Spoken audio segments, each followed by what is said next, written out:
let's find the mean, median, and mode in this ungrouped data. So, para makuha yung mean, i-add lang natin lahat ng values dito. So, we have 8 plus 10 plus 7 plus 9 plus 10 plus 6 and plus 10. So, i-add lang natin lahat. Pag i-add natin to, magkakaroon tayo ng 60. Yun. And then, i-divide natin kung ilan sila. So, 1, 2, 3, 4, 5, 6,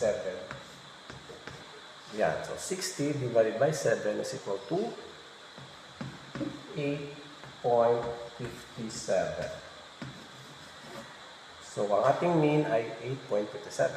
Next ay median. I-arrange muna natin to from least to greatest or vice versa. So, we have 6, 7, 8, and 6, 7, 8, then meron tayong 9, tatlong 10. Then, kunin natin yung pinaka-gitna. So, yung pinaka-middle part ay 9. So, yung median natin dito ay 9. And para sa mode naman, titinanong natin kung ano yung pinakamarami or the most appearing scores. So, we have 10. So, dahil 10 yung pinakamarami, yun ang ating mode. So, yan. So, ang mean natin ay 8.57. Median is 9.